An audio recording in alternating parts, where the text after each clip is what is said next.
In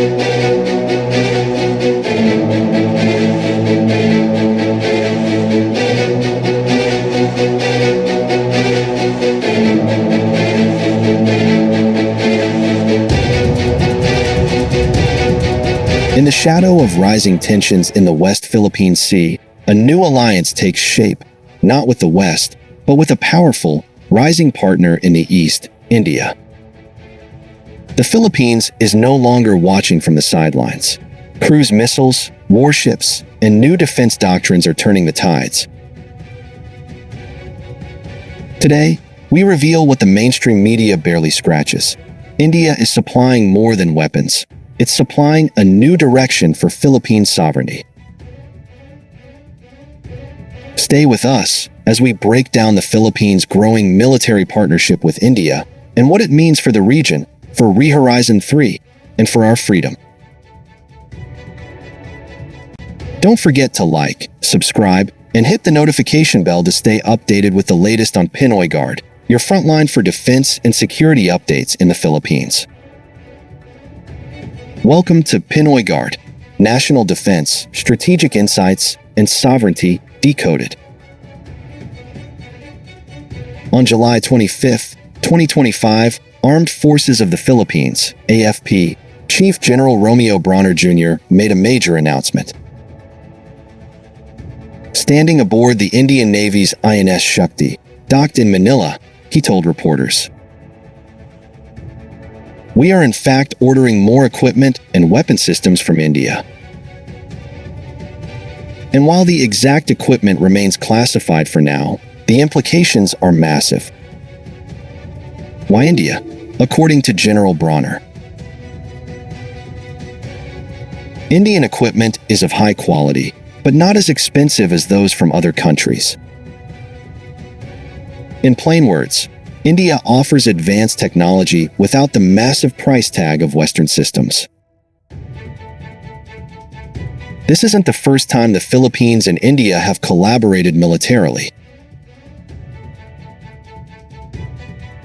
Back in January 2022, former Defense Secretary Delfin Lorenzana signed a historic contract worth 18.9 billion pesos, or roughly $340 million, with BrahMos Aerospace for the acquisition of 3 batteries of the BrahMos cruise missile system.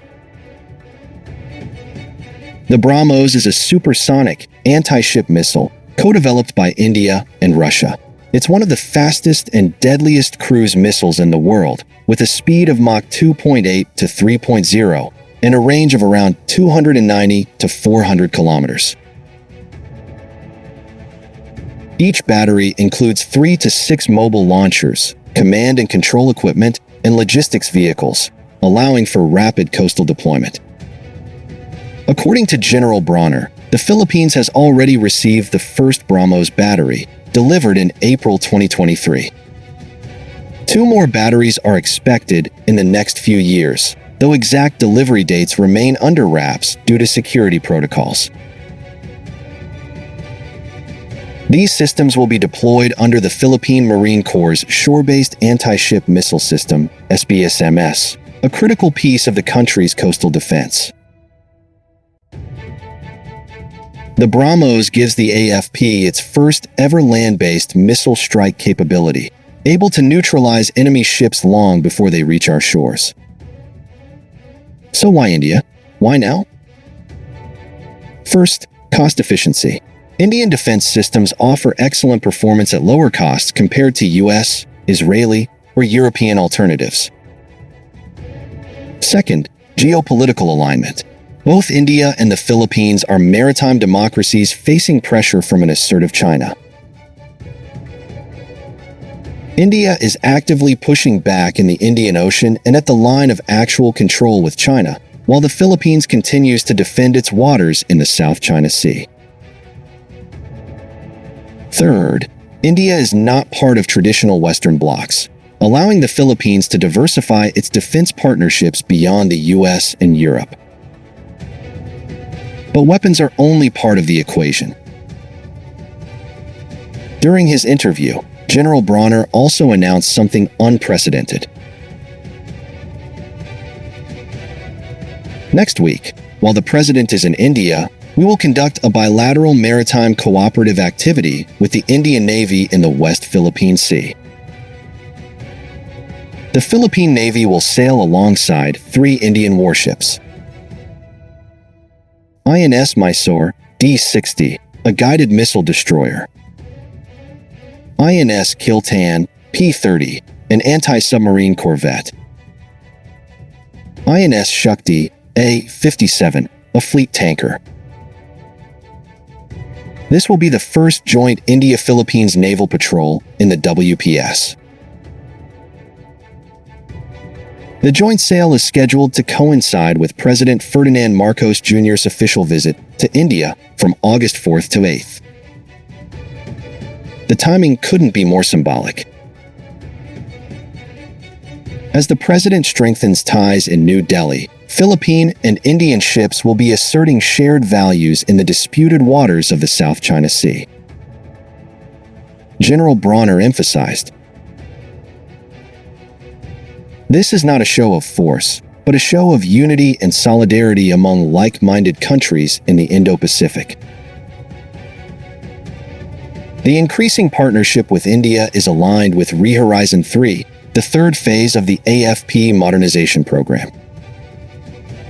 Rehorizon 3 focuses on territorial defense, maritime domain awareness, multi-platform interoperability, strategic deterrence. The BrahMos missile and upcoming Indian equipment acquisitions clearly support all of the above.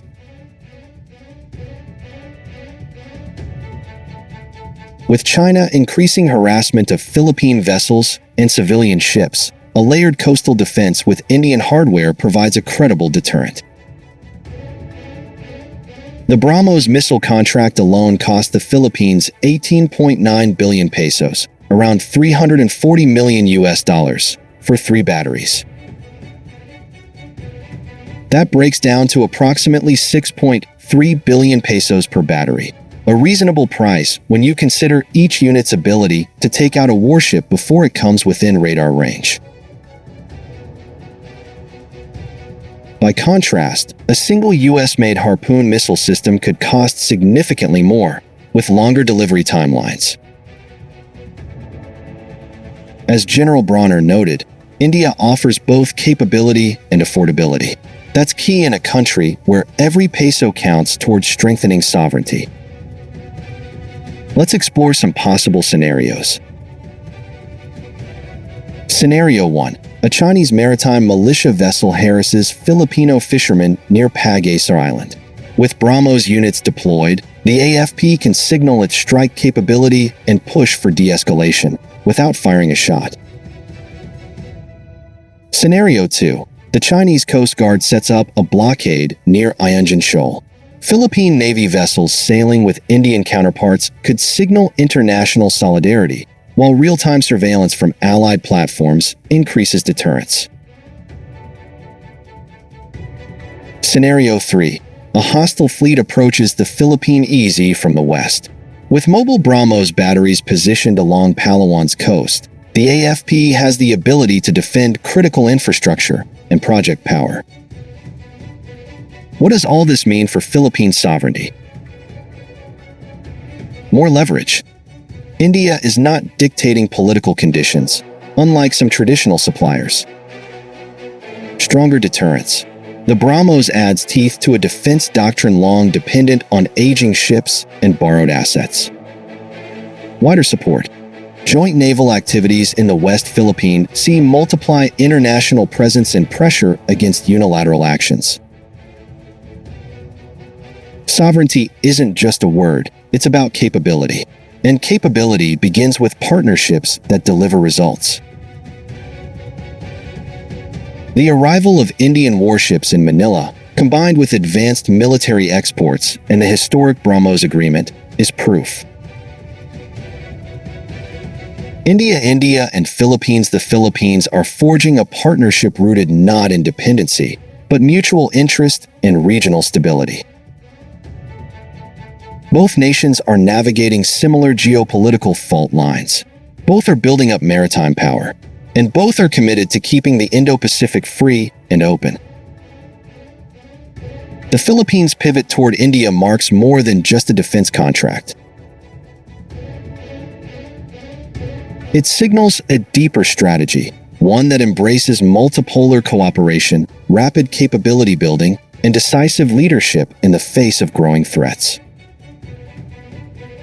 As the BrahMos missiles roll into deployment and Indian ships sail through our waters, one thing becomes clear.